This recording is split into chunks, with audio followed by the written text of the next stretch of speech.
Hey everybody, I'm Bob Kovacs, and in this video I'm going to show how to use a Wavlink hard drive duplicator to clone a solid-state hard drive. I have a 128 gigabyte hard drive in my main editing computer, and that is just not big enough. It fills up. I've got to go into it regularly and root out some of the files that tend to grow in there, and it just isn't big enough. So I want to replace it with a 960 gigabyte, I'm going to call it 1 terabyte solid-state hard drive. Now the hard drive that I got is a Samsung. That's the 128 gig drive that came with this computer is a Samsung. Samsungs are supposed to be great solid state hard drives.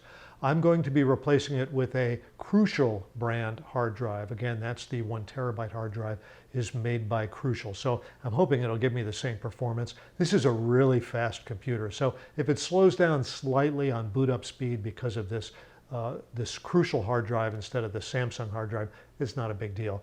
But in any event, I'm going to use this Wavlink hard drive docking station to do the cloning for me. It has 2 slots in it, a source slot and a target slot, and it's got a slot in each of these slots for a 2.5-inch hard drive, which is what my solid state drives are.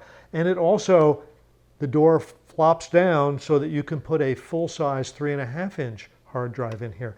Now, this has controls on the front panel. On the back panel, it has a power port and it has a USB port so that you can connect it to your computer. But the really cool thing about this Wavlink hard drive docking station is that it says it can clone a hard drive without being connected to a computer. I mean, you just have to put the 2 drives in here, do the button push correctly, and it will clone a hard drive. And that's what I'm going to do, and that's what I'm going to show in this video. This is the Samsung hard drive that came with the computer. It's a 128 gig hard drive, and it's mounted on this caddy. So obviously, in order to stick it into the Wavlink hard drive duplicator device, I'm going to need to remove this from the caddy. This is the Crucial brand 960 gigabyte solid state hard drive that I will use to replace the much smaller Samsung hard drive. I have the unit plugged into power, but I have the power switch off. The power switch is on the back panel. It's one of those switches that doesn't say on off. It's got a dash and a 0. 0 is for off, the dash is on. So be sure that when you have this ready to go, that it's turned off, that you have the 0 pushed in.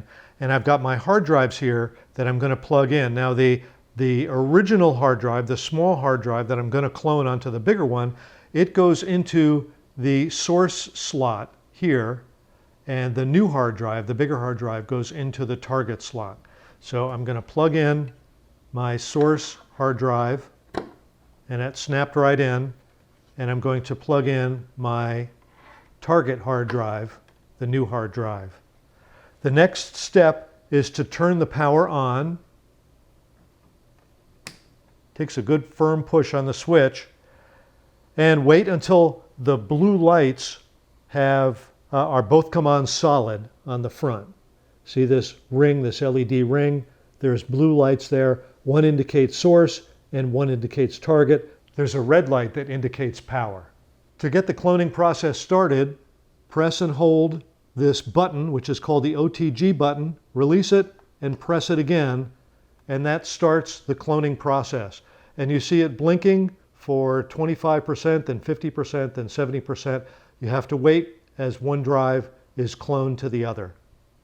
So it's blinking 75% now. The source drive is a 128 gigabyte drive, and it was probably about 90% full, so it had 110, 115 gigabytes of data on it. And now 75% of that, it's taken about 8 minutes or so to get to that point. That gives you some idea of how quickly this works.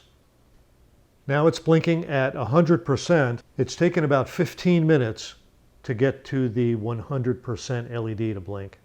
The manual has 2 opposite descriptions of what happens when the process is complete. In one place, it says the blue lights go off. In another place, it says the blue lights will be solid with no flashing when the process is complete. So we'll have to see what happens when it stops flashing, if all the lights stay on or if all the lights go off. Okay, this just completed. All the lights are on. Now, as I said, the manual has two separate indications. One that says all the lights go off when it's complete, and in another place it says all the lights will be on steadily with no flashing when it's complete.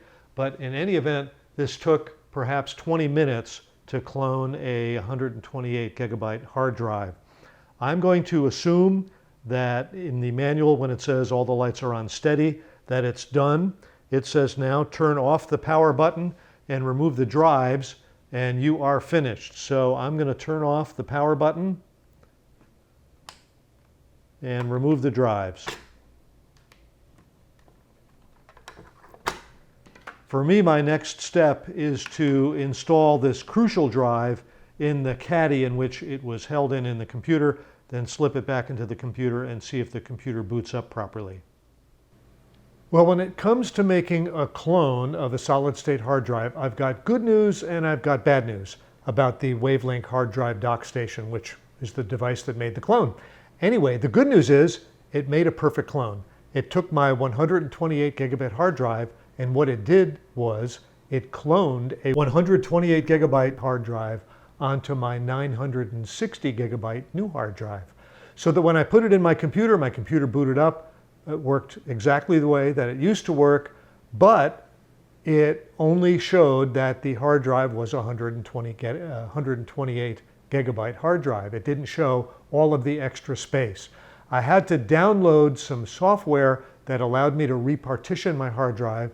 It wasn't super hard to do, but it was a little quirky, but it was an extra step. And now my computer sees the entire 960 gigabyte new hard drive. So that extra step took me some time, didn't cost me any extra money, but it downrated my impression of this Wavlink drive just a little bit.